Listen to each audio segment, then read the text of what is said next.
On adore tous revoir nos films préférés encore et encore. Et Retour vers le futur fait clairement partie de ces classiques qu'on ne se lasse jamais de regarder. Ce film, c'est bien plus qu'un simple divertissement. C'est un chef-d'œuvre bourré de détails fascinants et de clins d'œil géniaux. Même les fans les plus attentifs sont sans doute passés à côté de quelques perles bien cachées. Alors lacez vos Nike, attrapez votre hoverboard et préparez-vous. On repart Retour vers le futur.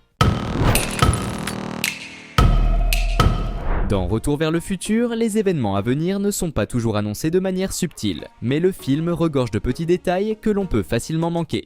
Par exemple, lorsque Marty envisage d'envoyer sa démo musicale à une maison de disques, il imagine qu'on lui réponde qu'il n'a pas d'avenir. Une phrase qui résonne étrangement avec l'intrigue et qui aurait presque pu devenir réalité. Fait intéressant, la rivalité technologique entre les États-Unis et l'Union soviétique s'intensifie en 1955, l'année même où George McFly et Lauren Baines s'embrassent pour la première fois au bal Enchantment Under the Sea. Même si le film n'aborde pas directement la paranoïa de la guerre froide, ce contexte reste présent en toile de fond. L'un des problèmes récurrents de Marty, c'est son incroyable tendance à être en retard. Il arrive toujours trop tard. Partout. Alors oui, les horloges mal réglées dans le labo de Doc expliquent son retard au lycée, mais pas le fait qu'il arrive un peu trop tard pour empêcher l'attaque contre Doc. Pourtant, c'est là que le scénario bascule intelligemment. Pour une fois, Marty agit à l'avance. Il décide de revenir 10 minutes plus tôt, et grâce à ça, il réussit à lui sauver la vie. Ce moment marque une vraie évolution du personnage. Même s'il est souvent en retard dans sa propre vie, Marty est prêt à tout pour ceux qu'il aime. Bob Gale et Neil Canton ont révélé que la scène d'ouverture a été particulièrement complexe à tourner. Toutes les horloges mécaniques devaient être parfaitement synchronisées, un véritable exploit technique que peu de spectateurs remarquent. Quand Marty traverse la place centrale sur son skateboard et s'accroche à l'arrière d'un 4x4, on aperçoit brièvement une pancarte Used Cars en arrière-plan. Il s'agit d'un clin d'œil au film Used Cars, réalisé en 1980 par Robert Zemeckis et coécrit avec Bob Gale. Autre clin d'œil, dans la scène d'ouverture, la présentatrice télé qu'on aperçoit est jouée par Deborah Harmon, qui figurait également dans ce film. Un autre petit détail souvent ignoré, la caméra que Doc oublie sur son lit avant l'expérience au centre commercial Twin Pines. Peu après, il appelle Marty pour lui demander de l'amener afin de filmer la toute première expérience de voyage dans le temps. Si vous regardez attentivement les horloges dans le garage de Doc pendant l'introduction, vous remarquerez qu'elles ont toutes 25 minutes de retard. Et sur l'une d'elles, on peut même voir une petite figurine suspendue à une aiguille. Un hommage direct au film muet Safety Last de Harold Lloyd, sorti en 1923.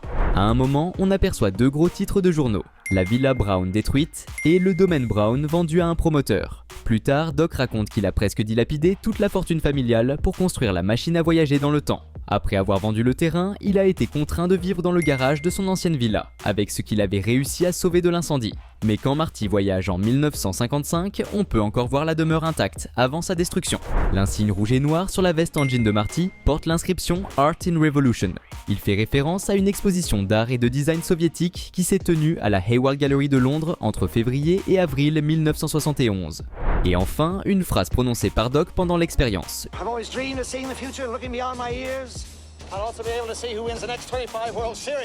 Une réplique anodine à première vue, mais qui prendra tout son sens dans la suite. Quand Biff, resté en 1955, met la main sur l'almanach des sports de 2015 et s'enrichit grâce aux résultats sportifs du futur. Une idée géniale qui reliera les films de manière brillante. Sur l'ampli géant de Doc, celui que Marty surcharge au début du film, on peut lire l'inscription CRM 114.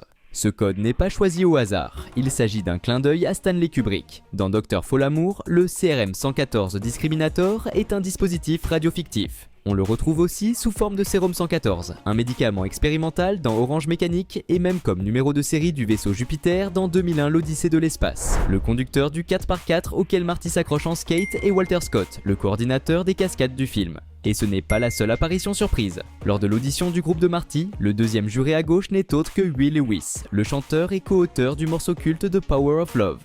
Ironie absolue, c'est lui qui interrompt Marty en disant que le groupe est trop bruyant. Ce même morceau sera nommé à l'Oscar de la meilleure chanson originale en 1986.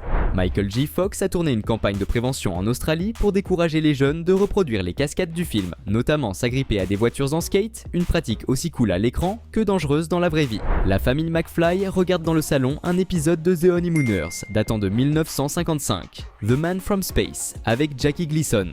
Lorsque Marty retourne dans le passé, ses futurs grands-parents regardent exactement le même épisode, cette fois lors de sa toute première diffusion. La scène culte du parking du centre commercial Twin Pines Mall a été tournée au Puente Hills Mall, en Californie. Mais comme il s'agissait d'un centre commercial encore en activité, le tournage n'a pu débuter qu'après 22 heures, une fois les clients et employés partis. Quand Doc fait voyager Einstein, son chien, dans le temps, il part précisément pour 1 minute et 21 secondes. Il revient donc pile à 1h21. Un détail volontaire qui fait directement référence aux 1,21 gigawatts nécessaires au voyage temporel. Une précision savoureuse pour les fans attentifs. Doc explique que le terrain sur lequel se trouve aujourd'hui le centre commercial Twin Pines Mall appartenait autrefois à un certain Old Man Peabody. Quand Marty arrive en 1955, il rencontre ce fermier, ainsi que son fils dans une scène aux accents humoristiques qui évoque subtilement l'univers de l'animation américaine.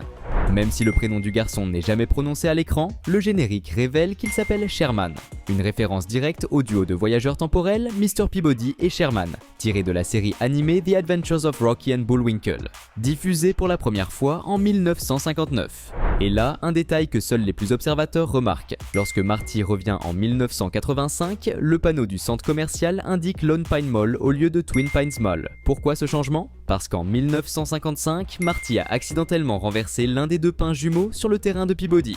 Un petit gag visuel que peu de spectateurs relèvent à la première vision. Toujours en 1985, Marty croise un sans-abri dormant sur un banc. Il l'appelle Red. Ce détail pourrait faire écho à Red Thomas, le maire de Hill Valley en 1955. Sur les affiches de campagne vues dans le passé, Red Thomas est incarné par Hal Gossman, le chef décorateur du film. Une mise en abîme aussi discrète qu'astucieuse. Et pour finir, Hill Valley n'est pas une vraie ville. C'est un décor de cinéma construit au studio Universal à Hollywood en Californie. On peut d'ailleurs y visiter l'emblématique horloge de l'hôtel de ville, qui a servi dans d'innombrables films et séries, dont Ghost Whisperer. L'un des sbires de Biff est joué par Billy Zane, et Retour vers le futur marque justement ses débuts au cinéma. Zane deviendra mondialement connu des années plus tard en incarnant Cal Oakley, l'aristocrate détestable de Titanic. Quand Lorraine raconte que son père a heurté Marty en voiture, ce dernier crie à sa femme.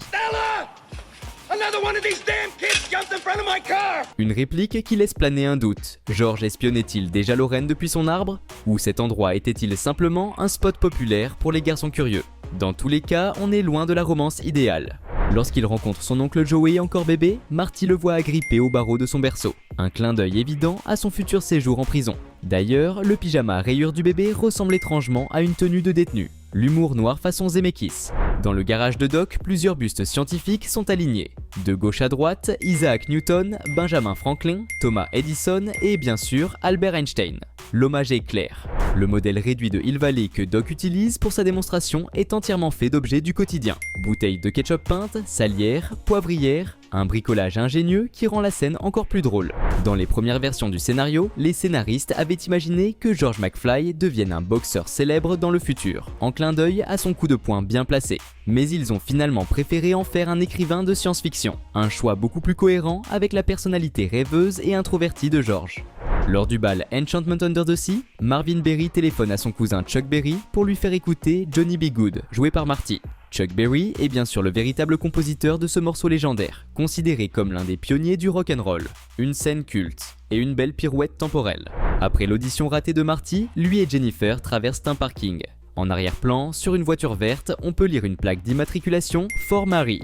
C'est un clin d'œil à Mary Radford, assistante à la réalisation sur le tournage. Un autre hommage à l'équipe se cache dans le lycée de 1955. Une affiche de campagne affiche Ron Woodward for Senior Class President. Ronald T. Woodward était le chef électricien du film.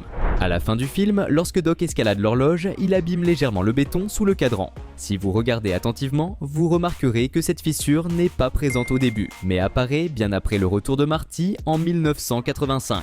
Un minuscule détail qui prouve l'attention maniaque portée à la continuité. En 1985, le cinéma Essex Theatre de Hill Valley projette Orgy American Style, un vrai film pour adultes sorti en 1973 avec l'acteur George Buck Flower qui incarne dans le film le sans-abri nommé Red. Pendant ce temps, le Town Theatre, qui deviendra une église en 1985, projette en 1955 le film The Atomic Kid avec Mickey Rooney. Une fois encore, tout est connecté dans Hill Valley. Dans la scène du dîner familial de 1985, Lorraine raconte toute l'histoire du film sans même s'en rendre compte. Linda lui pose une question. Et Lorraine répond Well, it'll just happen. Like the way I met your father. Linda réagit. That was so stupid. stupid. Grandpa hit him with the car. Et Lorraine conclut avec une phrase devenue culte. It was meant to be. Cette même phrase est répétée 3 fois dans le film. Yeah, I know. If you put your mind to it, you can accomplish anything. Jennifer l'a dit à Marty après son audition ratée. Plus tard, Marty la reprend pour motiver George avant son rendez-vous avec Lorraine. If you put your mind to it, you can accomplish anything. Et enfin, George la répète à son fils pour fêter la publication de son roman. Like I've always told you, you put your mind to it, you can accomplish anything. Un joli paradoxe temporel. Qui a vraiment dit cette phrase en premier? En 1955, Doc supplie Marty de ne surtout rien lui révéler sur l'avenir, juste avant que la foudre ne frappe. À ce moment-là, un homme passe à vélo, et il ressemble étrangement à Doc lui-même. Beaucoup de fans ont pensé que c'était une version du futur de Doc, discrètement revenue. Mais en réalité, il ne s'agissait que d'un figurant, aucune suite n'était encore prévue à l'époque. Et pourtant, dans Retour vers le futur 2, cette hypothèse prend soudain tout son sens, comme si tout avait été planifié dès le début. Ce ne sont là que quelques-uns des nombreux détails cachés et anecdotes passionnantes qui font de Retour vers le futur un classique intemporel, à redécouvrir encore et encore. Faites un saut dans le passé, et vous verrez ces petites pépites sous un tout nouvel angle. Si cette vidéo vous a plu, laissez-nous un petit like et commentez avec nom de Zeus. Et surtout, abonnez-vous à la chaîne pour ne rien manquer des prochaines vidéos qui, on vous le garantit, vont vous plaire. Merci de nous avoir suivis, et rendez-vous dans le futur.